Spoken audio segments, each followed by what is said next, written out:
கடந்த நாட்கள்ல நாம வெள்ளிக்கிழமை தியானிச்சிருந்தோம் எபேசியருக்கு எழுதின நிருபம் 2ஆம் அதிகாரத்துல நம்ம ஆண்டவர் எப்படி நடத்தினார் என்று, விசுவாசம், நம்பிக்கை, பயம் வேண்டாம் என்று சொல்லி நம்ம பார்த்து, இரக்கத்தில் மிகுதி உள்ளவர் என்று சொல்லி நாம கடந்த நாட்கள்ல பார்த்தோம். இன்றைக்கு அதே எபேசியருக்கு எழுதின நிருபம் 2ஆம் அதிகாரத்தை நம்ம எடுத்து வைத்துக் கொள்வோம். நம்ம எல்லாரும் அப்படியே தலைகளை தாழ்த்தி கண்களை மூடி, அன்பின் பரலோக பிதாவே, ஆசீர்வதிக்கப்பட்ட நல்ல நாளுக்காக ஸ்தோத்திரம், நல்ல நேரத்திற்காக நாங்கள் நன்றி செலுத்துகிறோம். இந்த நல்ல நாள்ல தியானத்திற்காக எடுத்திருக்கிற நல்ல பகுதிக்காக கோடான கோடி ஸ்தோத்திரம். இயேசுவின் மூலம் ஜெபிக்கிறோம் ஜீவனுள்ள நல்ல பிதாவே, ஆமென், ஆமென், ஆமென். அல்லேலூயா. இங்கே நாம பார்க்கிறோம் 11வது வசனத்துல இருந்து நம்ம பார்க்க போறோம். கிறிஸ்துவில் ஒன்றாகுதல். என்னாகுதல்? கிறிஸ்து இறந்த பிறகு நமக்கு ஒரு வாழ்வுன்னு போன வாரம் பார்த்தோம். இந்த வாரம் கிறிஸ்துவில் ஒன்றாகுதல். சொல்லுங்க, கிறிஸ்துவில் ஒன்றாகுதல். ஆமென். நீங்கள் யூதர் அல்லாதவர்களாய் பிறந்தீர்கள். நம்மளை பார்த்து வேதம் என்ன சொல்லுதுன்னா, நீங்க எல்லாம் யூதர்கள் அல்லாதவர்களா பிறந்துட்டீங்க, அதனால கிறிஸ்து உங்களை யூதராய் மாத்துக்கிறார். நான் இன்னைக்கு சொன்ன பாத்தீங்களா, காலையில என்ன சொன்னேன்? யூதா யாக்கோபிடத்துல பெஞ்சமினுக்காக பரிந்து பேசி மொத்த இஸ்ரவேலும் சாகாதபடிக்கு, பஞ்சத்துல காக்கும்படிக்கு பரிந்துரை பண்ணினான். திரும்ப இங்க வந்த பிறகு பெஞ்சமின் திருடன் என்ற ஒரு பட்டம் சுட்டப்பட்டு யோசேப்பினால் தன் பக்கமாய் வசப்படுத்தப்பட்டு சிறைப்படுத்தும் பொழுது, யூதா அங்கேயும் போய் யோசேப்பிடத்துல என்ன சொல்றான்? இவன் அங்கு செல்லவில்லை என்றால் என் தகப்பனுடைய உயிரே இதுதான், ஆகவே இவனை விட்டுவிடும் என்று சொல்லி, இவனுக்கு பதிலாக நான் இருக்கிறேன் என்று சொல்லி பரிந்துரை பேசி யூதா அங்கே என்ன பண்ணினானா? ஆமென், தன் ஜீவனை கொடுப்பதுக்கு ஆயத்தமானான். ஆனா கிறிஸ்து நமக்காக ஜீவனை கொடுத்து புது வாழ்க்கையை ஏற்படுத்தினார். அவர் யார் என்றால், யூத கோத்திரத்துல பிறந்து யூத ராஜசிங்கமாய் இருந்து பிதாவின் வலது பாசத்திலே நமக்காக இயேசு கிறிஸ்து இன்னைக்கும் நிஜமாக பரிந்து பேசி நமக்காக மன்றாடி கொண்டிருக்கிற அந்த இயேசு கிறிஸ்து தான் இயேசுவில் ஒன்றாகுதல். அல்லேலூயா. சத்தியத்தை அறியுங்கள், சத்தியம் உங்களை விடுதலையாக்கும்.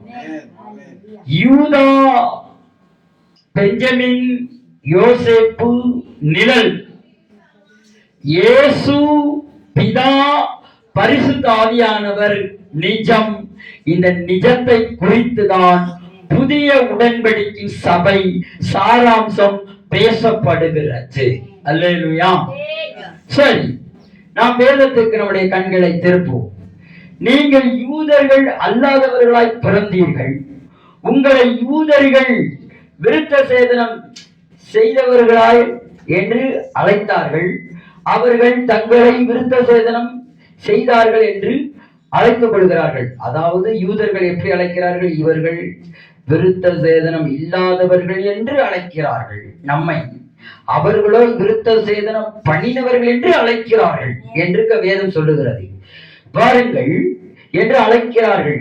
இந்த விருத்த சேதனம் என்பது யூதர்கள் தங்கள் சரீரத்தில் செய்து கொள்ளும் ஏதோ ஒன்றுதான்.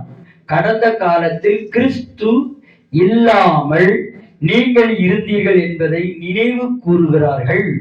நீங்கள் இஸ்ரவேலின் மக்கள் அல்ல, தேவன் தம் மக்களுக்கு செய்து கொடுத்த ஒப்பந்தத்தில் உங்களுக்கு எவ்வித பங்கும் இல்லை.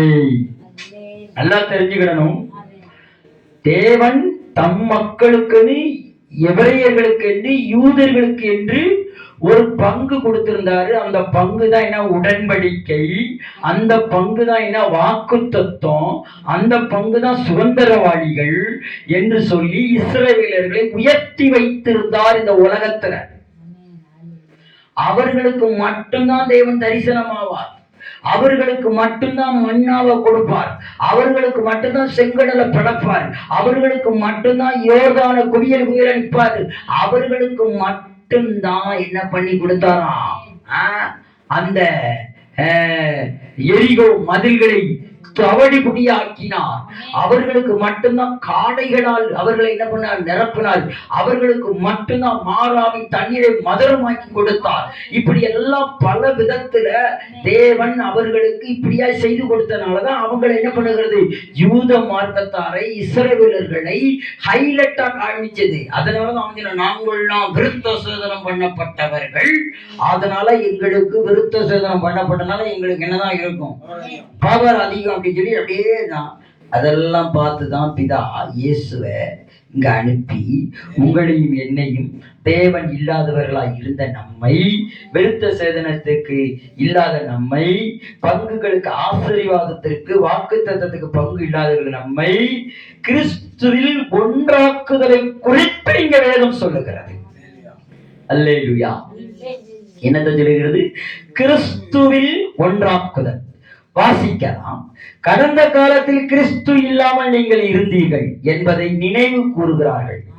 நீங்கள் இஸ்ரவேலின் மக்கள் அல்ல, தேவன் தம் மக்களுக்கு செய்து கொடுத்த ஒப்பந்தத்தில் உங்களுக்கு எவ்வித பங்கும் இல்லை. உங்களுக்கு தேவனை பற்றி தெரியாது, அவர் மீது நம்பிக்கை இல்லை. ஆம், ஒருமுறை தேவனை விட்டு வெகு தொலைவில் நீங்கள் இருந்தீர்கள். ஆனால் இப்பொழுதோ தேவனோடு நெருக்கமாக இருக்கிறீர்கள். கிறிஸ்துவின் இரத்தமே உங்களை தேவனின் அருகில் கொண்டு வந்தது. இயேசு இரத்தமே, இரத்தமே, இரத்தமே, விலையேற பெற்ற இரத்தமே. இயேசு இரத்தம் உங்களையும் என்னையும் பிதாவிடத்திலே அருகாமையிலே கொண்டு வந்தது என்பதை இந்த வேதம் நமக்கு படிப்பித்து கொடுக்கிறது. இதான் புதிய உடன்படிக்கையின் சாராம்சம். நீங்கள் எதினால் ஒட்டப்பட்டீர்கள்? இயேசு கிறிஸ்துவனுடைய இரத்தமே உங்களை அருகில் கொண்டு வந்தது. இயேசு கிறிஸ்துவின் இரத்தம் உங்களை கழுவப்பட்டு இருக்கிறது. இயேசு கிறிஸ்துவின் இரத்தம் உங்களை சுத்திகரித்து இருக்கிறது. இயேசு கிறிஸ்து இரத்தம் உங்கள் மாசுகளை, உங்கள் அழுக்குகளை துடைத்திருக்கிறது. உங்கள் அக்கிரமங்களை துடைத்திருக்கிறது. உங்கள் வியாதிகளை துடைத்திருக்கிறது. உங்கள் வறுமைகளை துடைத்திருக்கிறது. உங்கள் பலவீனங்களை துடைத்திருக்கிறது. இயேசு கிறிஸ்துவின் இரத்தம் உங்களை பாவியிலிருந்து இரட்சகனாய் மாற்றிவிட்டது. அல்லேலூயா. இயேசு கிறிஸ்துவின் இரத்தம் எப்படி மாத்திட்டு? இரட்சகன். இயேசு இரட்சகர் பெயரை சொன்னால் எதுவும் நடக்குமே. அவர் கலந்து விட்டால் எல்லாம் நடக்குமே, எல்லாம் நடக்குமே. இயேசு கிறிஸ்து பெயரை சொன்னால் எதுவும் நடக்குமே. அவர் இதயத்தோடு கலந்து விட்டால் எல்லாம் நடக்குமே. ஐயா, எல்லாம் நடக்குமே. அம்மா, எல்லாம் நடக்குமே. அக்கா, எல்லாம் நடக்குமே. தங்கச்சி, எல்லாம் நடக்குமே. அப்போ இயேசு கிறிஸ்துவின் இரத்தம் நமக்குள்ள கலந்தனால நீங்களும் இரட்சகனாய் மாறிட்டீங்க. அவருடைய பிள்ளைகள். யோவான் சுவிசேஷம் 1ஆம் அதிகாரத்துல 12வது வசனம் சொல்றது கூட, அவரை எத்தனை பேர் விசுவாசிக்கிறார்களோ அத்தனை பேரும் அவருடைய பிள்ளைகள் என்பதை மறந்துடாதீங்க. அப்ப நீங்க இரட்சகனாய் மாறிட்டீங்களா? நீங்கள் இரட்சகராய் மாறிட்டீங்களா? இயேசுவின் ரத்தம் உங்களை என்னாக்கிட்டு கழுவி, அவர் ரத்தம் நமக்குள்ள வந்து விசுவாசிச்சீங்கன்னா அவர் பிள்ளை. அடிப்படை என்னன்னா விசுவாசம்.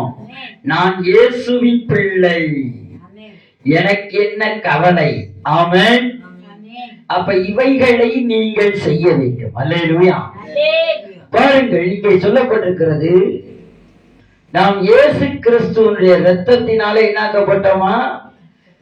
கழுவப்பட்டோம். ஆமென். நாம் தேவனோடு அவரோடு கூட நம்ம இருக்கும்படி கிறிஸ்து என்ன பண்ணியிருக்கிறாரு? நமக்கு கிறிஸ்துவின் ரத்தமே உங்களை தேவனின் அருகில் கொண்டு வந்தது. இப்பொழுது கிறிஸ்துவால் நமக்கு சமாதானம் கிடைத்தது. கிறிஸ்து யூதர்களையும் யூதர் அல்லாதவர்களையும் ஒரே மக்களாக்கினார். இவர்களுக்கு இடையில் ஒரு செவரு இருப்பது பல. அது என்னவா இருந்துச்சு? பாலம் பிரிக்கப்பட்டிருந்தது. ஒருவரையும் ஒருவர் வெறுத்தனர். கிறிஸ்து தமது சரீரத்தை கொடுத்து பகை என்னும் சுவரை உடைத்தார். அல்லேலூயா. கிறிஸ்து என்னத்தை உடைச்சாரு? சரீரத்தை கொடுத்து. பாலம் உடைஞ்சு கிடந்த பாலத்துக்கு நடுவுல இயேசு படுத்து, இந்த பாலத்துல நீங்க நடந்து போய் செவுரை உடைச்சி அந்த பாலத்துக்கு போக யூதர்களுக்கு கொடுக்கப்பட்ட வாக்கு தத்தங்களை, இஸ்ரவேலர்களுக்கு கொடுக்கப்பட்ட வாக்கு தத்தங்களை, காணியாட்சிகளுக்கு புறம்பாயிருந்த உங்களை, தேவன் அற்றவர்களாய் இருந்த உங்களை கிறிஸ்து தேவன் உள்ளவர்கள் என்று, தம்முடைய பிள்ளைகள் என்று உங்களுக்காக பாலமாய் அமைக்கப்பட்டவர் தான் கிறிஸ்து. கிறிஸ்துவை விசுவாசிக்க விசுவாசிக்க விசுவாசிக்க பாலம் பலமாகிறது. அல்லேலூயா. வாக்குத்தத்தம் உங்களுக்குரியதாய் மாறுகிறது. ஆசீர்வாதம் உங்களுக்குரியதாய் மாறுகிறது. உடன்படிக்கை உங்களுக்குரியதாய் மாறுகிறது. நமக்குரியதாய் மாறுகிறது. அல்லேலூயா. அவர் சுவரை என்ன பண்ணாரா? உடைத்து பாலமாக்கிட்டார். பகை என்னும் சுவரை உடைத்தார். யூதர்களின் சட்டங்கள், ஏராளமான கட்டளைகளை, விதிகளை உடைய, ஆனால் கிறிஸ்து அச்சட்டத்தை ஒரு முடிவுக்கு கொண்டு வந்தார். யூதர் அல்லாதவர் என்னும் இந்த இரு பிரிவினர்களையும் ஒன்றாக்குவது அவர் நோக்கம். அல்லேலூயா.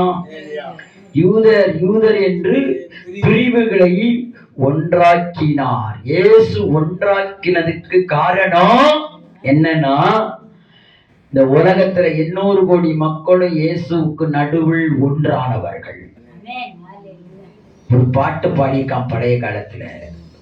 ஒன்றே தெய்வம் என்று சொல்லுவோம், ஒருவனே தேவன் என்று தொழுவோம். அல்லேலூயா.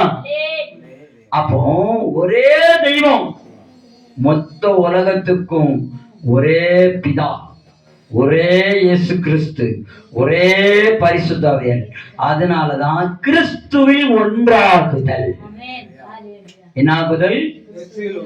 ஆமா, ஒரே நாடு, ஒரே ஜனம், அத மாதிரி ஒரே மக்கள், ஒரே உலகம், கிறிஸ்துவின் ஒரே தெய்வம். அதுதான் கிறிஸ்து இந்த உலகத்துக்கு வந்து பாலமாய் இருந்து இருவரையும் ஒன்றாக மாற்றிவிட்டார். கிறிஸ்துவில் ஒன்றாகுதல்.